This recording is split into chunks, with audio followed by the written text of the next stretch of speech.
Bom, pessoal, vamos finalmente encontrar o que é esse ômega, tá? No último vídeo a gente encontrou uma expressão para a derivada de qualquer vetor, né, em S0, né, em função da derivada em S, né, e também desse vetor ômega. Agora, isso era para qualquer vetor no espaço, né? O que acontece se o vetor U é fixo em S? Ou seja, se esse vetor U aqui, né, é fixo, significando que o x, o y e o z não dependem do tempo. Tá? Fixo. Se isso acontece, se o x, o y e o z são fixos, as derivadas deles são zero em relação ao tempo, né? Portanto, o ΔU, ΔT, que é igual a isso aqui, né?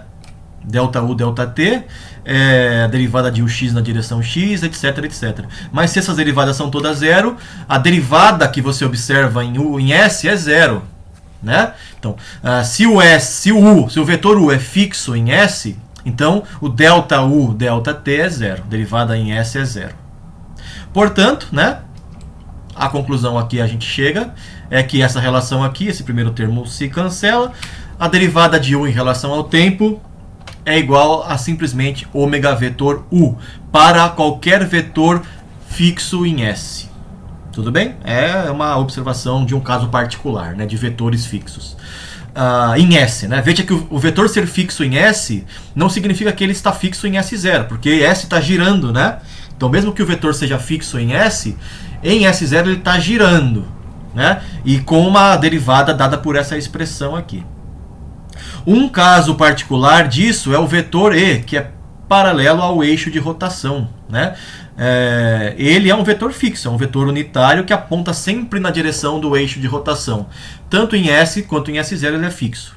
Bom, em S0 a derivada então tem que ser dada por isso daqui, né? A derivada de E em relação ao tempo em S0 no referencial inercial é ômega vetor E, de acordo com essa observação. Mas ele é fixo em S0, né?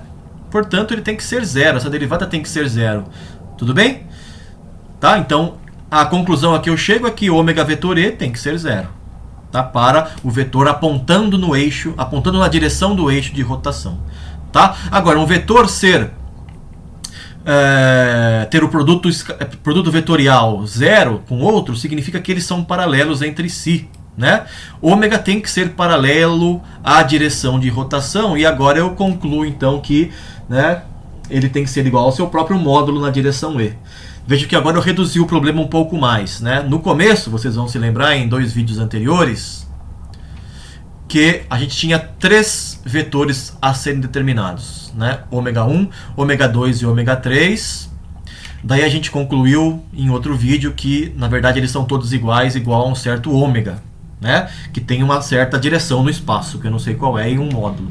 Agora eu descobri qual é a direção de ômega. A direção de ômega é a direção do eixo de rotação, que eu sei qual é. Então eu sei a direção de ômega. Falta só achar o módulo, tá? Então eu parti de 3 vetores para um único, e depois é só para o módulo desse vetor, porque a direção eu acabei de achar.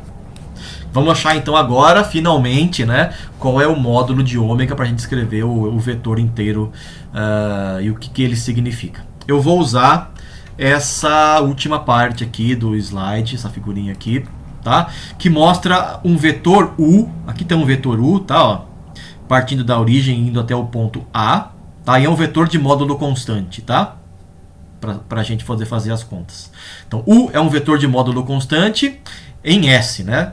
Ele tá fixo em S, mas se você olhar de S0, ele está girando, tá? Então, você é um observador aqui em S0. Tá? Ele fica lá girando ao redor do eixo de rotação, né? Para alguém em S, ele não veria nada, veria só o vetor U parado, né? Mas em S0, no referencial não inercial, você vê esse vetor girando assim, né? A cabeça do vetor percorre um círculo, né? Qual é o raio do círculo? O módulo de U vezes o seno de θ. Θ é o ângulo entre U e o eixo de rotação E. Tá? Então, o raio do círculo aqui que a cabeça do vetor descreve é U seno de θ. Tá? Isso aqui eu estou representando aqui, né? Esse triângulo OCA está aqui, OCA. Né? Aqui está o U, aqui está o raio do círculo, U seno de θ. Essa outra figurinha aqui é o triângulo formado aqui no plano do círculo. Tá? em um intervalo de tempo dt, né, o vetor u vai do ponto A até o ponto B, certo? Percorrendo esse segmento du aqui. Na verdade, percorrendo o arco de círculo, né? Percorrendo o arco de círculo de A até B, formando um ângulo central ali dφ. Então, no intervalo de tempo dt, o vetor u vai, a cabeça dele, né, vai de A até B, né? Isso forma um ângulo dφ, tá? Ali no centro desse círculo, certo? E o raio do círculo, como a gente tinha falado, é o seno de θ. Vamos fazer uma aproximação. du, né, que é o deslocamento aqui, ó, né, o deslocamento do vetor u, né, ele saiu daqui dessa posição A, OA, foi parar lá em OB, né, e o deslocamento foi du, né, que é esse vetor que vai de A até B. A gente vai aproximar esse vetor pelo segmento de círculo, tá, pelo arco de círculo. Então, du, que é o módulo de u, é aproximadamente igual a u seno de θ dφ, ou seja, raio vezes ângulo, né? Isso nos dá o comprimento de um arco de círculo com ângulo central dφ e raio de u seno de θ. Então, e a gente está aproximando o segmento de reta du pelo arco de círculo AB, tá? U seno de θ dφ. Se o dt é pequeno, né, essa é uma aproximação válida. Tá? Agora vamos dividir tudo por dt, tá? Du dt, então pega daqui, né? Du dt é u seno de θ dφ dt, certo? Agora o que é dφ dt? Dφ dt é a frequência angular, né? Ômega, com que o problema gira, com que o ângulo, com que o sistema de referências gira, ou com que esse vetor u gira, tá? O vetor u gira com uma frequência angular ômega, né, que é igual ao dφ dt, é a taxa de variação desse ângulo φ em torno do eixo de rotação, certo? A gente conclui então, né, que o módulo de du dt é igual a u ômega seno de θ. Tudo bem? Módulo de du dt. Mas du dt é um certo ômega vetor u, ômegazão vetor u, né? Portanto, o módulo disso daqui tem que ser igual ao módulo do produto vetorial ômega por u, né? Concordam com isso, não? Então a gente tem essa relação aqui para o du dt, essa relação aqui para o módulo de du dt, em relação ao ângulo θ ali e a esse ômega, né? Ômegazinho aqui. Mas a gente também sabe que o módulo de du dt tem que ser igual a ômegazão, o módulo de ômegazão vetor u, por essa relação aqui, né? Ou seja, o módulo do produto vetorial entre dois vetores é o módulo do primeiro, módulo do segundo, seno entre eles. Certo? Comparando as duas expressões aqui, ó, a gente descobre que, bom, u é o módulo de u, seno de θ se repete, portanto, o módulo de ômegazão é igual ao ômegazinho. Essa é a conclusão a que a gente chega. Tá?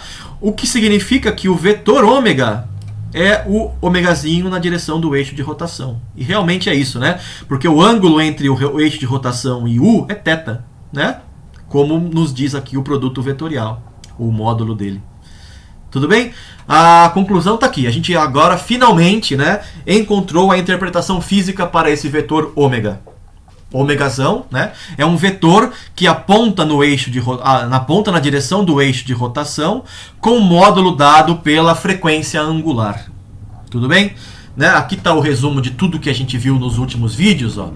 A derivada de um vetor qualquer no espaço visto de S0 é igual à derivada desse vetor vista de S mais ômega vetor U, sendo que ômega é isso daqui, é a frequência angular na direção do eixo de rotação, e isso é chamado de vetor rotação. Tá? Ele tem módulo ômega, que é a frequência angular, e está na direção do eixo de rotação E, é uma direção conhecida. Tá? Δu, Δt é a derivada em S, para um observador que acompanha a rotação solidariamente, né? E du dt é a derivada para alguém fora de S fixo em um referencial inercial. Tudo bem?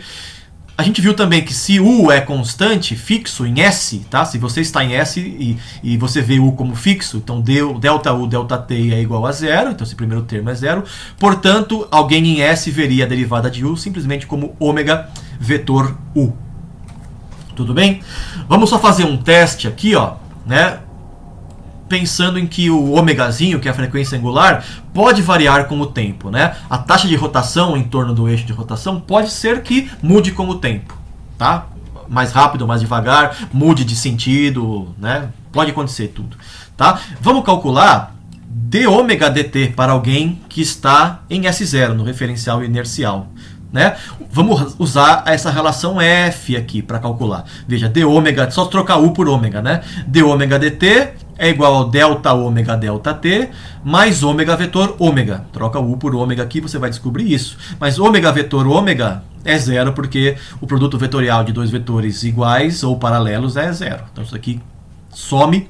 Eu descubro então que dômega dt é igual ao delta ômega delta t. Então, tá aí uma expressão interessante em que a derivada do vetor rotação é igual tanto para alguém em S quanto para alguém em S0. Seja em qual sistema de referências você esteja, né, no referencial inercial ou não inercial, a derivada do vetor rotação é a mesma. E qual é a derivada? Bom, basta você substituir o que o ômega vale, né?